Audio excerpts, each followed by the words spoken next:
So, welcome to this week's edition of Millionaire Maker. What we've been asked to do this week, and it's been a pretty consistent request, is many people when they start their journeys out to be a millionaire is, not everybody starts on 40, 50, 60, £100,000. Many people are basic rate taxpayers, or maybe even students.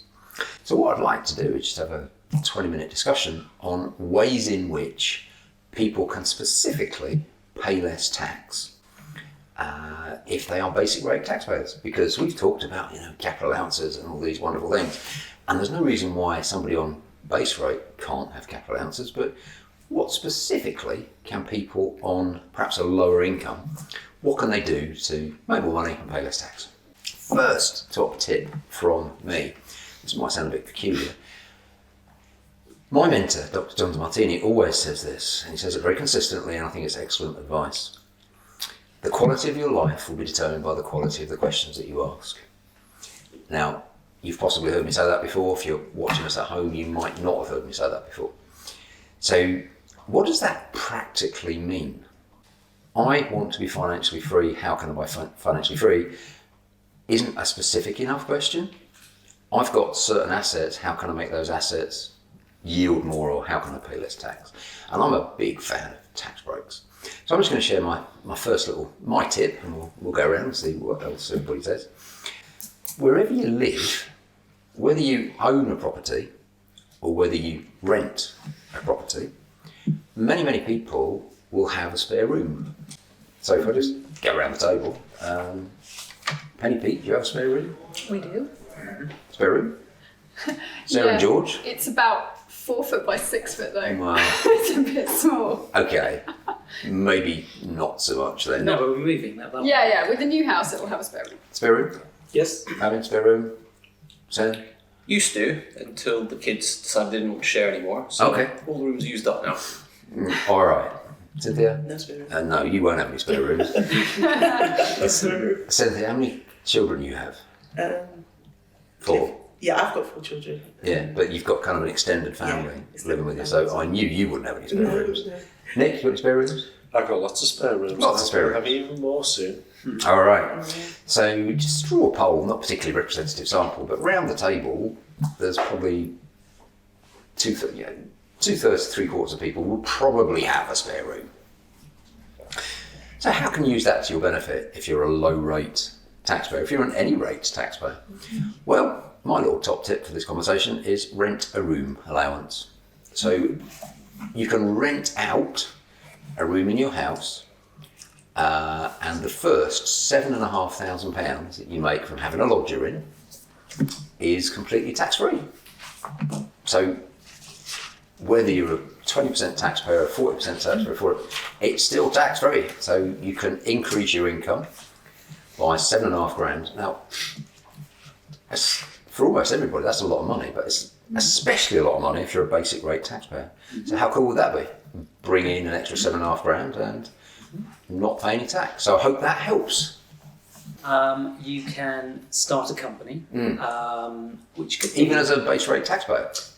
even as a bet you could. Can I afford it? Yes. I think it costs about, is it £12? Something like 13. £13 to start a company. £12.99, yeah. Yeah. You do it online, half an hour, and you've got one. Where do I go? It's on Online, I mean, what website or whatever? Well, you can do it. Yeah. It's not a problem. If you just type in Maker Limited Company, Yeah. you'll get probably 10 different companies pop up. You can do it through Companies House directly, but we've actually done it through it's like First Company Formations or something. Yeah, in the past I've used fast formations. There's quite a few. So you're just saying Google, set up a company, or Yes, start a and limited company, loads, or something. and they're about the same price. Yeah. And sometimes they give you free stuff as well, so Yeah. it's very cheap and very quick. Free stuff's good. Who likes free stuff? We all like free stuff. Yeah, we like free stuff. Hooray! Free stuff's good. Yep. So the next thing is you need to have some kind of business. You don't just set up a company and Yes. not do anything. So it could be something as simple as consulting. So whatever you currently do as a job, Yeah. you could do that. Then you've got no costs. But of course, Selling you stuff could, on Amazon. if you had enough money, you could put property into that, which would be my Yeah. preference. But let's say you didn't have the money, you could just do Okay, consulting. so how about if I'm self-employed and I don't know, I do one of the trades. Okay. I'm a perfect. plumber, Perfect.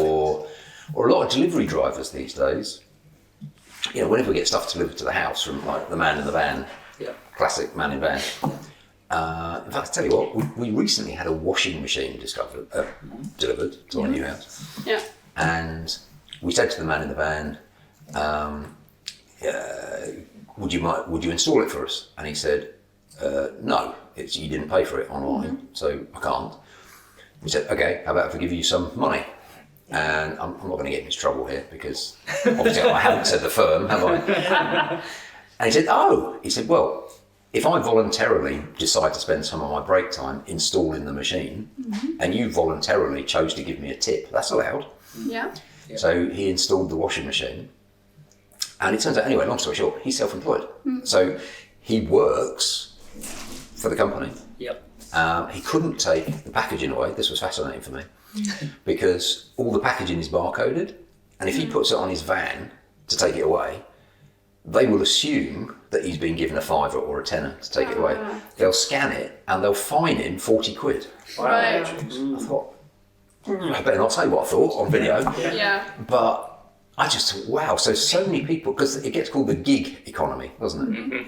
So many people have probably got a job or a side hustle, as people call it, that they could put through the company. But okay, so let's say, so you're doing something through a company. So how's that help? It's a trade. So let's say you're self-employed before, and then you decide to form an LLP, and you have your wife in there as well. Then you can move the money around.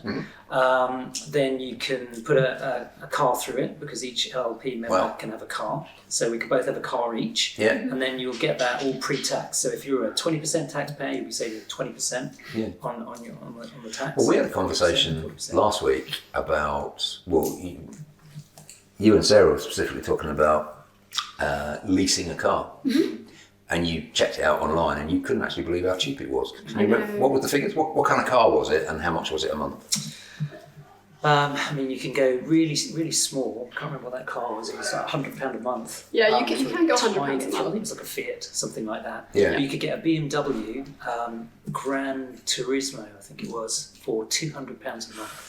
Wow. And that is a £40,000 car. Yeah, I mean, it might be a bit much for base rate taxpayer, because if you're a base rate taxpayer, by definition, you're not earning a fortune. But I guess 200 quid a month times 12 is £2,500.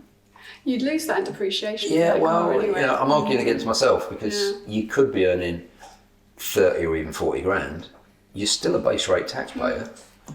People earning that kind of money could easily spend several £1,000s a year on a car, couldn't they? Yeah. On a car loan. Do you know anyone that's got like a car loan? Just up to the dealer.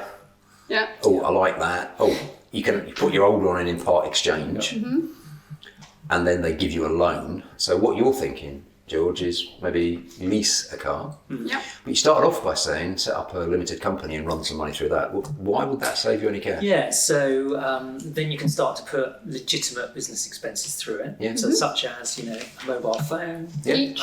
Each. So a mobile phone each is required for your business. Maybe you require broadband. Maybe you use your home as an office. Okay. And you get an allowance for So that. you're actually going further than even tax. You're saying stuff that you're spending money on anyway, could you legitimately charge it to your company? In fact, how much money are you wasting? Because for anyone that's maybe not familiar with limited companies or LLPs or whatever, anything you charge against the company is going to bring down its profits. So not only are you going to pay less personal tax, but the company will pay less tax as well. Yeah. Yeah. So why would you not do that? You would. Yeah. I mean, the downside of having a company is it's going to cost you a few £100s a year to get the accounts done and stuff. Yeah. So you've got a cost, but in my experience, more than make itself back. So what else could you do with a company? And picking up from what George was saying about starting a consulting gig or a trading business or a delivery business, whatever it might be, through the limited company, the first thing I was thinking of before I thought you were going to say that first was how you can, so long as you're making a profit, remunerate yourself through dividends instead of a salary. And the big benefit of that, as you'll know, rather than, well, so long as you are making profit, you have to make a profit to pay a dividend. The first £2,000 from that is it's tax-free. It used to be 5, but now it's 2,000. But that's £2,000 of income tax-free. And that's per person. Per year. So that could be 4K for a couple coming into the household, which is huge, tax-free. And on top of that, for the lower rate taxpayers, the rest of your dividends up to the 43K threshold can be taxed at just 7.5%. Yeah. So a huge difference compared to paying 20% on earned income. Yeah, well, let's just dig into that a little bit because, several things. Let's say, it could be that I've got the gig job, whatever it is, or the consultancy, or whatever I'm doing, and maybe my wife helps me out with some paperwork. So can she, instead of me earning £23,000 and paying income tax and national insurance and all those things, if she's helping me in my business, but she doesn't have another job because she's maybe looking after the kids or whatever, I don't know. I mean, it's just whatever people are doing. Could the business pay us 11.5 grand each? Yeah, you got 11.5K of personal allowance to use up. And what would that do to the tax bill? Well, instead of me paying 20% tax on everything crudely between about 12 and 23, what's that going to be? Let's say it's £12,000 of tax at 20%, it's 2,400. Yeah.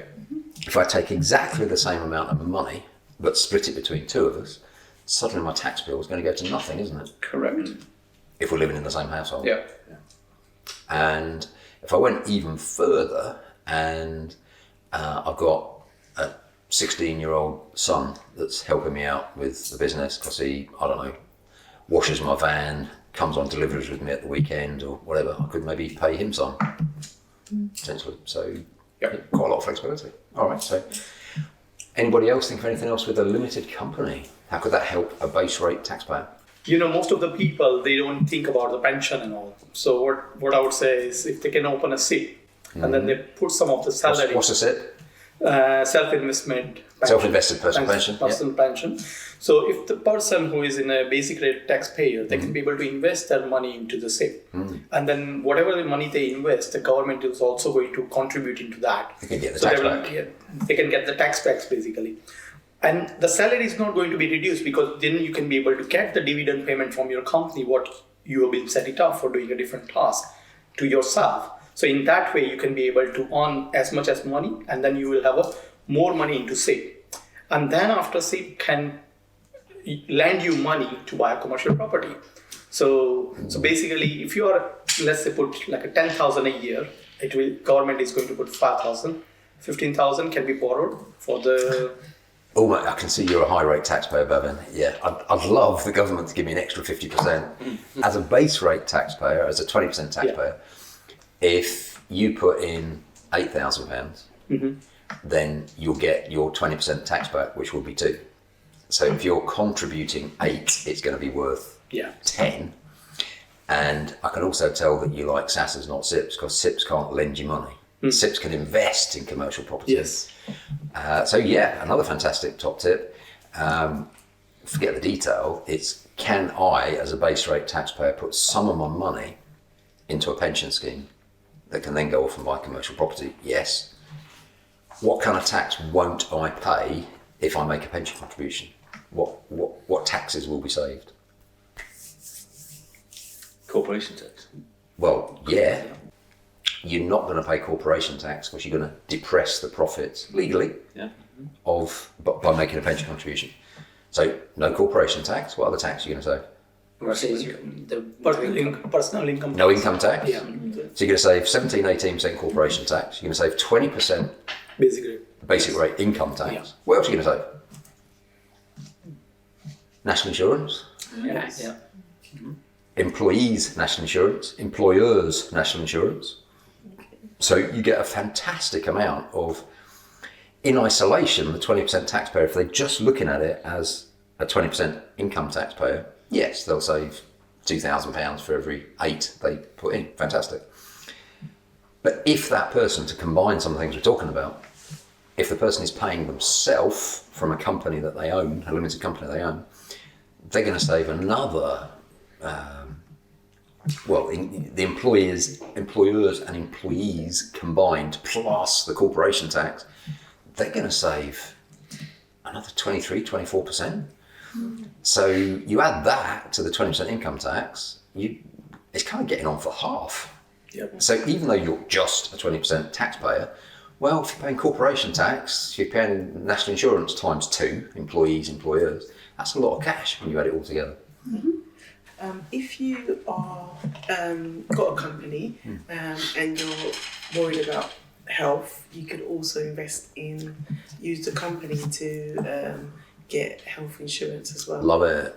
So if you are paying for life insurance, for instance, because many people would pay for life insurance, maybe to support a mortgage or whatever. They're paying from that, whatever your premium is. Has anyone got life insurance around the table? We do. This is interesting. All right. Okay. So if you're paying for life insurance out of post-tax income, so in other words, I don't know, I'm trying to think of a relevant one. I mean, we're all going to be different because life insurance depends on how old you are, your lifestyle, are you a smoker, pre-existing conditions, all of that stuff. So it's a really random number. We pay 30. Yeah. So I've got 2 or 3 different policies. One that I'm thinking about used to cost me £60 a month, but that's from post-tax income. Mm-hmm. So what many people don't know is that you can get exactly the same thing. It's not called life insurance. It's called relevant person insurance. And it's not a benefit in kind. So if a company gives you, I don't know, a car or something, a company car, that's a major benefit in kind. But life insurance in particular is a benefit in kind, and an accountant would give me the right words for it. I can't remember exactly the right words, but it's 0 rated. Right. So you can take the same £60 a month, or you said 30, didn't you? So in order to earn 30 as a base rate, in order to keep 30 as a base rate taxpayer, you've had to pay 20% tax on that already, and you've had to pay employees' national insurance, and if you own the company, you've had to pay 17%, 18% corporation tax. Yeah. So it's entirely possible that in order to keep 30, you've had to earn 40 or maybe 45. But if you move it from in life insurance to relevant person insurance, it's tax free. So top And tip. who gets to pay out? Who gets paid? You do. It's life insurance. That's crazy. Well, welcome to the tax system. Yeah. It's, And it can cover your whole family, isn't it? If they work, they need to be. It could. They would need to be working for the company. Okay. And so it's very, very important. I mean, I've done this over the years with Becky, who's now 31, or 30. She'll kill me, 31. Sorry, Becky. I think she started working for our company when she was 14 or something like that. But she had a contract of employment. It was clear what she needed to do. She was doing online research, and she was doing some admin. She was sending some letters out, that sort of thing.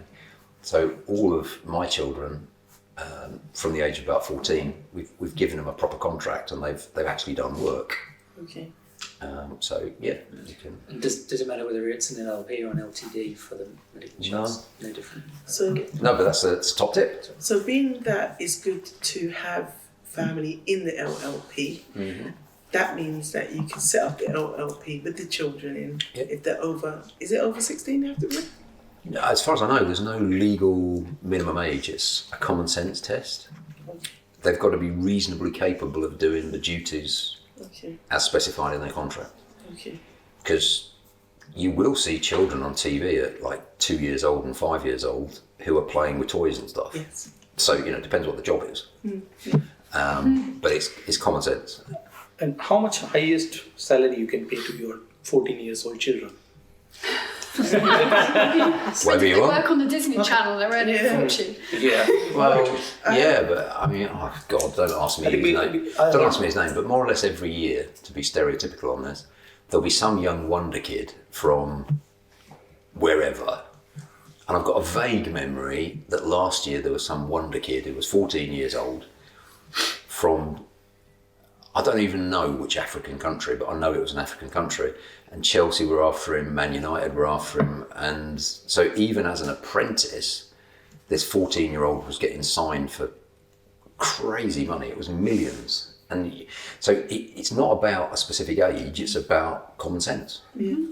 I've heard of people using their children to do branding for their company, taking pictures and things from babies. Social media. Social media, yeah. All right, so, but a lot of the the stuff all of you are talking about, because all of you have got property, many of you are wealthy, you've got significant cash flow, so you know about this stuff.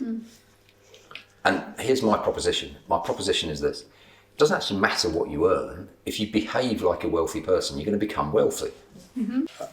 If I was listening into this conversation, I might have got a little bit disengaged. Okay. I'm thinking this is all just too fantastic. How would I even get started? Yeah, I buy that. So I'm thinking, and one of my bugbears is people who are so pleased with themselves because they paid their mortgage off, and they're sitting on all that money. Then they could get an equity release loan. It's completely tax free because it's not earned income. And they could use that then to set up the business and do all the things that we've just spoken about. So. All right, hope you enjoyed that. Weren't they good? Hope you made loads of notes. Hope you are going to save yourself loads of money. Now, if you've liked what you've seen this week, tune in next week because we've got more of the same. We're going to have another discussion about how to save you tax. Okay, bad news. The 6 millionaire makers are now 5. You've voted. We've counted the votes, and unfortunately, not everyone can stay in. That's just the way it is. Every single person that we've lost from the very beginning has been a fantastic competitor. You've voted, and the people that we've got to say goodbye to are the wonderful George and Sarah Choi. If you've liked it, please literally like it, subscribe to the channel, get your friends to do the same. You've been wonderful. I've been Paul. See you next time. Bye-bye.